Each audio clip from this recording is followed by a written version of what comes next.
Dans cette vidéo, aujourd'hui, je vais essayer de répondre à la question, est-ce que c'est possible de faire des investissements en mode discipline?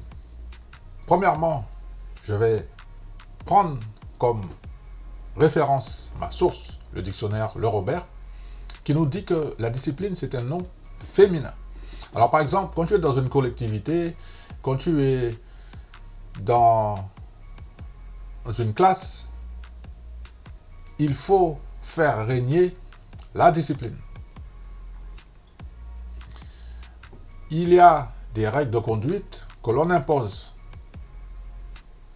Sinon, ça va partir dans tous les sens. L'objectif de cette vidéo, c'est de parler de la discipline. Parce que nous, notre objectif, c'est de commencer à préparer l'année 2024. Dans ma vidéo précédente, celle d'avant, je vous montre mes résultats. Ce qui est possible de faire. C'est juste une partie que je vous ai montré. Ok? Pour pouvoir arriver à ce genre de résultat, il y a un truc qui est très très simple. Il y a un mot qui revient tout le temps, c'est la discipline. Ok? Et il y a un mot que je peux rajouter aussi derrière la discipline, c'est le sérieux. Si vous faites les choses sérieusement, ça va bien se passer. Si vous avez de la discipline, ça va bien se passer. Dans le cas contraire, qu'est-ce qui peut se passer? On va essayer d'y voir un petit peu plus clair. Alors, j'ai préparé 3 documents. Donc, on va commencer par celui-là. Donc, j'espère que vous allez bien. Alors, je vais le zoomer au maximum. Et après, je vais le dézoomer un petit peu. Okay. Donc, on va le mettre comme ça. Alors, nous, ce qui nous intéresse, c'est que comme nous sommes dans le secteur de la bourse, c'est très important d'avoir de la discipline. Tout d'abord, parce que ça permet de limiter les risques. Parce que lorsque nous sommes disciplinés, on va être moins susceptible à prendre des décisions de manière impulsive qui pourraient nous coûter très cher. Alors par exemple, tu es avec ta copine, tu es avec tes potes, vous êtes embrouillés. Tu reviens chez toi, tu es énervé. Il y a de la négativité. Si tu ouvres la plateforme d'investissement, tu vas faire des bêtises. Par conséquent, il vaut mieux laisser fermer, définir cette petite règle. Quand je suis énervé, quand je ne suis pas bien, quand j'ai beaucoup de négativité, je ne fais pas de prise de décision qui vont me coûter cher. Parce qu'à un moment donné, ça va mal se passer. Tant que ça se passe bien, ça va, mais à un moment donné, ça va clasher, ça va partir dans tous les sens. Ça, c'était le premier point. Deuxième point, concernant la discipline, ça nous permet de maximiser les profits. En effet, lorsque nous sommes disciplinés, nous sommes plus susceptibles de suivre notre plan de trading. Je vais plus rajouter notre plan d'investissement parce que n'oubliez pas que quand vous prenez une position, c'est un trade que vous faisiez. Alors après, on n'est pas là pour faire du day trading, c'est-à-dire j'achète aujourd'hui et je revends à la fin de la journée pour ne pas payer certaines taxes, par exemple. Nous, on compte pour une position, comme je disais à une personne que j'accompagne, c'est sur 5 ans. Quand j'achète un titre, c'est minimum 5 ans. Vous avez vu, par exemple, Pfizer. Je vous avais fait une vidéo où j'avais acheté dans les 41 $. J'en avais pris pour 6 000 $. Maintenant, c'est beaucoup moins cher. Mais qu'est-ce que je suis content? Vous savez pourquoi? Parce que je vais en racheter beaucoup moins cher. Donc, la discipline nous permet de prendre de bonnes décisions au bon moment. Parce que, à un certain moment, on n'essaye pas de faire du timing, ni de timer le marché. Ça, c'est impossible à faire, chercher le point bas ou le plus haut pour prendre des bénéfices. Ça ne fonctionne pas. Ok? Nous, ce qui nous intéresse, c'est d'avoir comme règle, quand je ne suis pas bien dans ma tête, pour pas faire de bêtises négatives, pas prendre des décisions impulsives, ça va me coûter cher. Je l'ai déjà fait, on l'a tous déjà fait. Tous et toutes déjà fait. Ensuite, dans le plan d'investissement, on a défini la règle qui nous permet de prendre de bonnes décisions. Et on va conclure dans la partie discipline par le troisième moment qui nous permet de protéger notre capital. En effet, lorsque nous sommes disciplinés, nous sommes moins susceptibles de perdre de l'argent en cas de perte. C'est une phrase un petit peu tordue. Je vais essayer d'analyser tout ça. Alors, ils nous disent que la discipline permet de protéger notre capital. Est-ce que je suis d'accord avec ça? La réponse c'est oui. Parce que je peux vous garantir que si je n'avais pas une discipline, entre guillemets, de fer, j'aurais déjà pété un plomb. Parce qu'avec tout cet argent qui rentre tous les mois, et en plus, comme c'est des revenus passifs, ça ne s'arrête jamais. C'est le système que j'ai mis en place. Et je vous invite justement à me rejoindre dans la newsletter. Le lien se trouve en dessous de la vidéo, mais on va parler de la newsletter tout à l'heure. Ok? Mais déjà, le lien est là.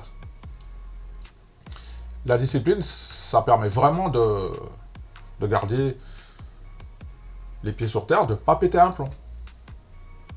Dans le négatif, quand on est trop en colère, par exemple, ou quand on est trop content. Là aussi, il faut faire attention. Et ça nous permet justement d'être moins susceptible de perdre de l'argent. En cas de perte. Parce qu'en fait, admettons, tu prends une position sur un titre. J'ai un ami, comme je vous disais, qui a acheté du Sanofi, au-dessus des 100. Sauf que là, on est en dessous des 80, moins 20%. Bon. Qu'est-ce que tu fais? C'est moins cher, donc j'en rachète, je suis content. Tu vois, parce que dans la discipline, on s'est préparé à un décrochage de 10%, 15%, 20%, il n'y a pas de souci. Et quand ça arrive, nous on est content parce qu'en fait, ça nous permet justement de ne pas perdre de l'argent. Un petit débutant, lui, qu'est-ce qu'il va faire? Il va fermer au pire moment, en fait, parce qu'en fait, il se laisse manipuler par ces décisions qui sont impulsives. Voilà ce que j'avais à dire dans la partie discipline. N'oubliez pas que nous sommes là pour préparer l'année de bourse 2024. Ok? Alors, je vous rappelle que sur la chaîne, dans la partie communauté, de temps en temps, il faut aller faire un petit tour. Donc là, j'ai mis un petit sondage. Il y a déjà une personne... Alors, j'ai vu que vous êtes très réactifs. Il y a déjà une personne qui a déjà répondu à la question. Donc, quand vous êtes sur la chaîne, vous allez dans la partie communauté. Et je vous ai posé une question parce qu'en fait, moi, j'ai remarqué que mon portefeuille, qui perdait plus de, je crois, 15, 20 000 euros, je sais pas, il a repris entre 8 et 9 000 euros. En moins d'une semaine. Vous voyez? Mais je trouve que c'est exagéré. Alors, à la question, est-ce que votre portefeuille est bien remonté par rapport à novembre? Alors, vous avez deux réponses. Oui, de beaucoup. Non, ça baisse. Alors, vous avez deux possibilités. Par rapport à novembre, par rapport à fin novembre, qu'est-ce qui s'est passé? Vous êtes remonté, mais je parle de beaucoup. Je parle pas de 10 euros, 20 euros. Non, non, mais là, on parle de milliers d'euros. Pour ceux qui ont des portefeuilles un petit peu plus conséquents, oui, voilà. On ne parle pas de pourcentage, on parle de milliers d'euros. Plusieurs milliers d'euros. Ok? Donc, je vous invite à répondre à cette question. Alors, pourquoi j'ai fait ce petit sondage? Parce qu'en fait, vous avez remarqué que le président de la Banque fédérale, il suggère une fin de la hausse des taux. Et monsieur le marché, qu'est-ce qu'il a fait? Il a surréagi comme d'habitude. Je trouve que c'est encore un discours très conservateur de la part du président de la Banque fédérale. Parce qu'en fait, ce que j'ai remarqué, moi, et que j'ai noté, c'est que dans le secteur de l'énergie et des matières premières, j'ai noté que l'économie mondiale, en ce moment, il y a un ralentissement.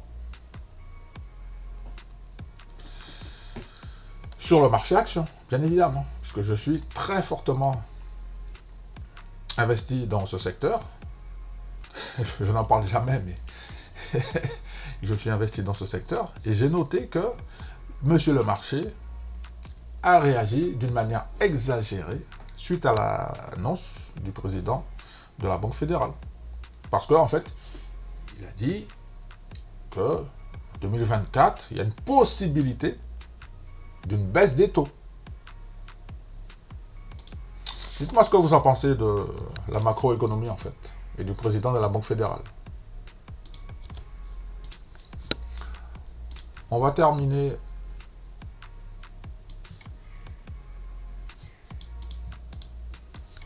ici, hein, parce que comme je vous l'ai dit, notre objectif commun, c'est de commencer à mettre des choses en place pour préparer l'année 2024. Alors, ne faites pas comme certaines personnes qui attendent le jour de l'an, et voilà, bonne année, bon, je vais perdre du poids, tiens, je vais commencer à faire du sport, tiens, je vais commencer à faire de l'épargne. Non, on commence à préparer tout ça bien longtemps à l'avance. Nous, on a commencé déjà à le faire ici. Chaque fin d'année, c'est ce que j'ai fait. Je commence à faire des arbitrages. Tiens, justement, j'ai envoyé à certains membres que j'accompagne, justement, une prise de position dans un certain secteur. Alors, si ça vous intéresse, donc je vous invite très fortement à rejoindre ma newsletter. Attends, je vais le mettre un petit peu plus gros. Je vous invite très fortement à rejoindre ma newsletter. Parce qu'en fait, quand vous allez rejoindre cette newsletter, vous allez commencer à apprendre à épargner. Parce que je vais vous partager des informations. Parce que là, justement, j'ai posé 2 questions dans cette newsletter et j'essaie de donner des éléments de réponse. Ok? Donc, on va commencer à parler d'épargne, on va commencer à se former, on va commencer à changer nos paradigmes, faire une nouvelle réorganisation, recevoir, après avoir testé le setup, et ça, recevoir des dividendes, bien sûr, de l'argent, du cash dividende en espèces. Et la partie que je préfère, en plus, moi, c'est la partie savourée. Ok? Je vous remercie d'avoir regardé cette petite vidéo. Je vais essayer de trouver le jingle de sortie, parce qu'à chaque fois, il est caché, monsieur le jingle. Je vais essayer de le trouver. Jingle de sortie. Faites attention sur les marchés financiers. Je vous souhaite une bonne semaine. Très bientôt. Et restez connectés sur la newsletter. Le lien est gratuit en dessous de la vidéo. Ok ?